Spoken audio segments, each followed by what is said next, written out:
है, जो समाज में अपराधों को रोकने, अपराधियों को दंडित करने और न्यायिक व्यवस्था सुनिश्चित करने के लिए बनाए गए हैं। यह कानून न केवल अपराध की परिभाषा का श्रेणीकरण करते हैं, बल्कि अपराधियों के खिलाफ कानूनी कार्रवाई करने की प्रक्रिया और उन्हें दी जाने वाली सजाओं को भी निर्धारित करते हैं। भारतीय संसद ने 2023 में 3 आपराधिक कानून पारित किए थे। भारतीय न्याय संहिता (बीएनएस), भारतीय नागरिक सुरक्षा संहिता (बीएनएसएस) और भारतीय साक्ष्य अधिनियम (बीएसए), जो क्रमशः भारतीय दंड संहिता 1860, आपराधिक प्राधिकार्य संहिता 1973 और भारतीय साक्ष्य अधिनियम 1872 की जगह लेंगे। इन अधिनियमों को भारत के राष्ट्रपति की स्वीकृति मिल चुकी है और इन्हें आधिकारिक राजपत्र में अधिसूचित कर दिया गया है।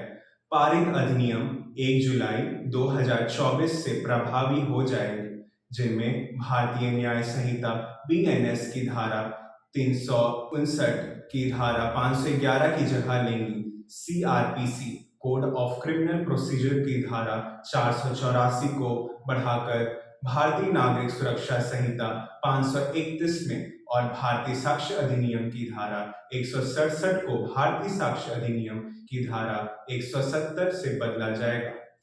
तो चलिए अब बात करते हैं कि यह कानून पहले क्या था।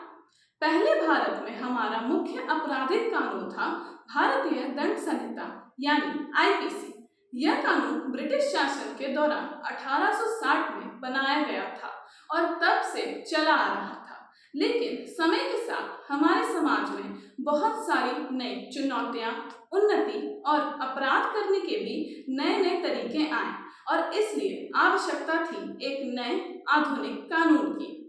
भारत एक आधुनिक देश है और हमें अपने कानूनों को भी उसी तरह से आधुनिक और प्रभावी बनाने की आवश्यकता है। पुराने कानून में कई ऐसी खामियां थी जो आज के समय में समाज की कई मांगों को पूरा नहीं कर पा रहे थे। भारतीय नागरिक सुरक्षा संहिता कानून यही समस्या सुलझाने की कोशिश करता है। सबसे बड़ा कारण था तकनीकी का तेजी से उपयोग बढ़ना। आज के डिजिटल युग में साइबर अपराध जैसे मुद्दों का सामना करना आम बात हो गई है, लेकिन पुराने कानूनों में इन विषयों के लिए कोई विशेष प्रावधान नहीं थे। इसके अलावा पीड़ितों के अधिकारों को लेकर भी हमारे पुराने कानून थोड़े कमजोर थे और फिर समय की मांग थी त्वरित सुनवाई की। पिछले कानूनों में मामलों को सुनवाई देने में समय लगता था, जिससे लोगों को इंतजार करना पड़ता था। आखिरी बात स्थानीय समुदायों की भागीदारी का सवाल था।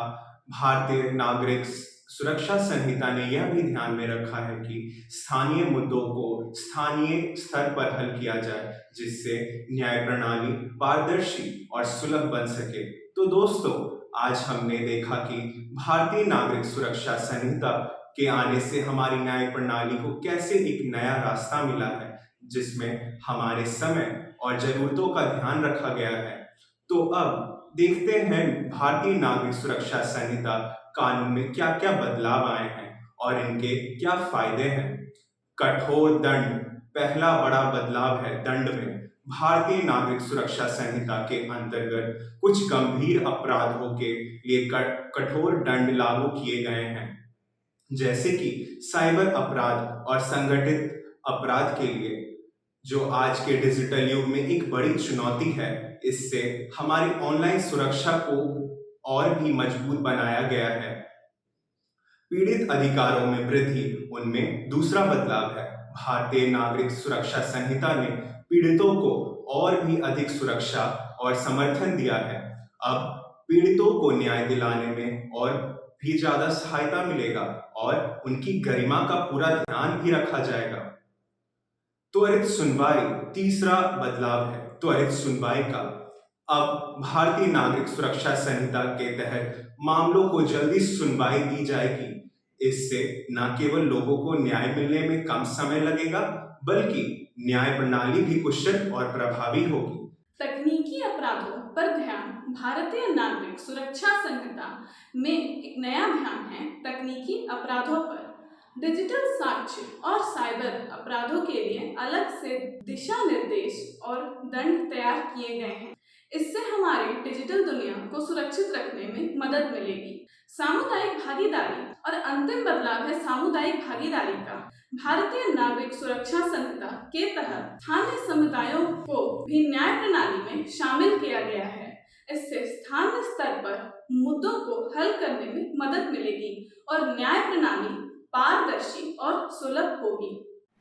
ब्रिटिश पार्लियामेंट ने भारतीय क्रांति को दबाने के लिए 1860 ईस्वी में आईपीसी यानी इंडियन पेनल कोड लेकर आए थे, जिसका उद्देश्य अंग्रेजी विरोध की घटनाओं को दबाना था।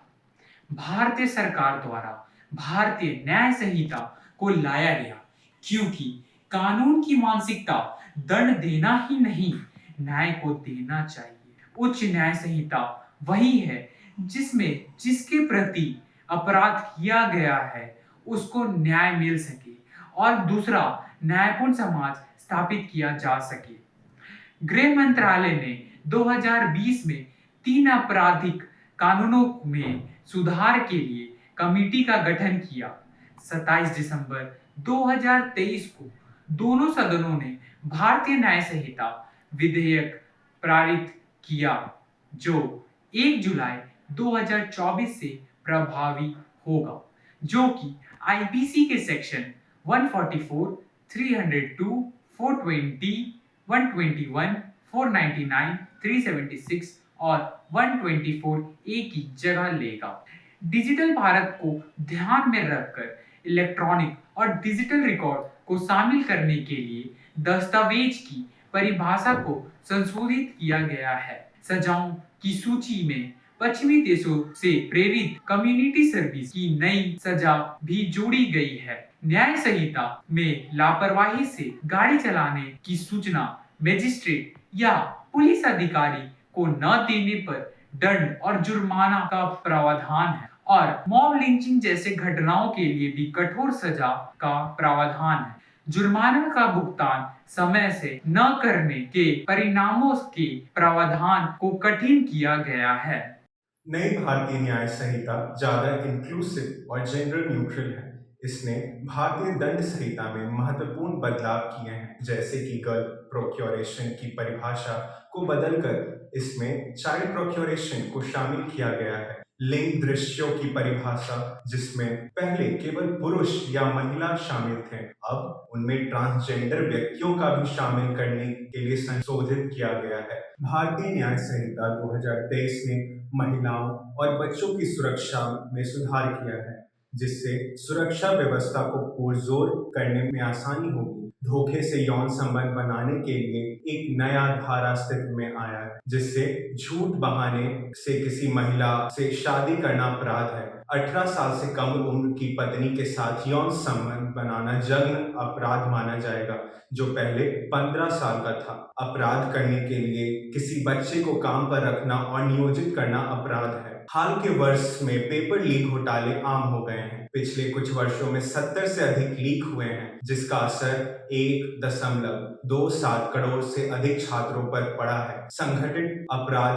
अब कानून के तहत दंडनीय है, जिसमें सार्वजनिक परीक्षा प्रश्न पत्र बेचने, अनधिकृत सट्टेबाजी और जुआ के साथ साथ भीड़ हिंसा के लिए भी सजा शामिल है। भारतीय न्याय संहिता 1 जुलाई से प्रभावी होने जा रही है। भारतीय नागरिक होते हुए हमारा कर्तव्य बनता है कि हम इन नियमों का पालन निष्ठा से करें तथा दूसरों को भी इससे अवगत कराएं। भारतीय साक्ष्य अधिनियम 1872 भारतीय न्यायालयों में साक्ष्य की स्वीकार्यता को नियंत्रित करता है। यह सभी सिविल और आपराधिक कार्यवाही पर लागू होता है। पिछले कुछ वर्षों में आईईए को कुछ आपराधिक सुधारों और तकनीकी प्रगति के साथ संरेखित करने के लिए संशोधित किया गया है। 2000 में आईईए को तृतीय साक्ष्य के रूप में इलेक्ट्रॉनिक रिकॉर्ड की स्वीकार्यता प्रदान करने के लिए संशोधित किया गया था। 2013 में बलात्कार के मामलों में सहमति से संबंधित प्रावधानों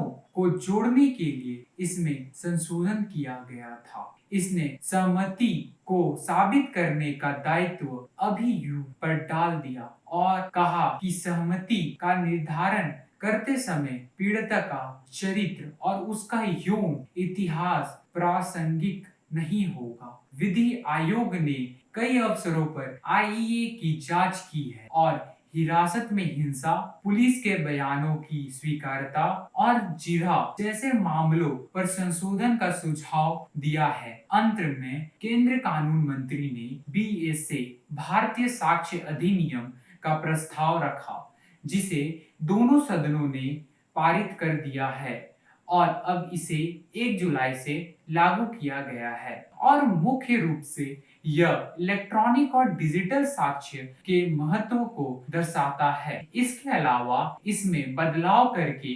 उपनिवासीकरण अधिनियम को भी हटा दिया गया है।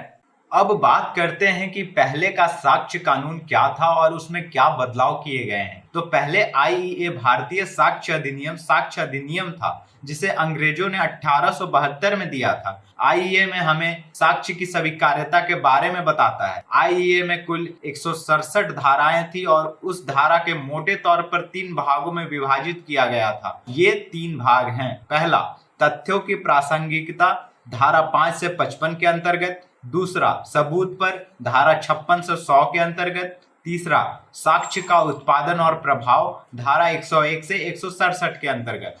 लेकिन अब साक्ष्य कानून आईईए को एक नए कानून द्वारा हटा दिया गया है, जिसे बीएसए भारतीय सरकार अधिनियम के नाम से जाना जाता है। इस कानून को केंद्रीय मंत्री द्वारा संसद में रखा गया था और कानून जिसे संसद के दोनों सदनों और राष्ट्रपति द्वारा पारित किया गया है और अब इसे 1 जुलाई से लागू किया जाएगा। बीएसए में कुल 170 प्रावधान लाए गए हैं और उस धारा में अब 4 भागों में विभाजित किया गया है, जिसमें 4 भाग हैं। पहला, प्रारंभिक, धारा 1 से 2 के अंतर्गत। दूसरा, तथ्यों की प्रासंगिकता, धारा 3 से 50 के अंतर्गत। तीसरा, प्रमाण पर, धारा 51 से 103 के अंतर्गत। चौथा, साक्ष्य का उत्पादन और प्रभाव, धारा 104 से 170 के अंतर्गत। बीएसए में कुल 5 प्रांत हटा दिए गए हैं जो पहले आईईए में मौजूद थे। हटाई गई धाराएं हैं। पहला, धारा 3J, भारत शब्द हटा दिया गया है। दूसरा, धारा 82, मुहर या हस्ताक्षर के सबूत के बिना इंग्लैंड में स्वीकार्य दस्तावेज के बारे में अनुमान। तीसरा, धारा 88, टेलीग्राफ संदेशों के बारे में अनुमान। चौथा, धारा 113, क्षेत्र के हस्तांतरण का सबूत। पांचवा, धारा 166, प्रश्न पूछने की जूरी की शक्ति। विभिन्न धाराओं के तहत भारतीय साक्ष्य अधिनियम में किए गए कुछ संशोधन इस प्रकार हैं। पहले, स्वीकारोक्ति और उसके प्रभाव से संबंधित प्रावधान आईईए की धारा 25, 26, 27 के तहत रखे गए थे, लेकिन अब इन सभी धाराओं को एक धारा में समाहित कर दिया गया है और यह धारा भारतीय साक्ष्य अधिनियम की 23 है। भारतीय साक्ष्य अधिनियम में दस्तावेजों की परिभाषा में संशोधन किया गया है और इसमें एक महत्वपूर्ण बिंदु जोड़ा गया है, जिसमें कहा गया है कि इलेक्ट्रॉनिक्स और डिजिटल रिकॉर्ड को भी पदार्थ की स्थिति माना जाता है। पहले द्वितीय साक्ष्य में 5 भाग होते थे, जिन्हें आईईए की धारा 63 के तहत परिभाषित किया गया था, लेकिन अब इस द्वितीय साक्ष्य में 8 भाग हैं, जिन्हें भारतीय साक्ष्य अधिनियम की धारा 58 के तहत जोड़ा गया है। पागल जैसे असंवेदनशील या पुरानी मानी जाने वाली शब्द वाली को भी अब आईईए की धारा 118 के तहत विषम दिमाग वाला व्यक्ति जैसे शब्दों में अपडेट किया गया है।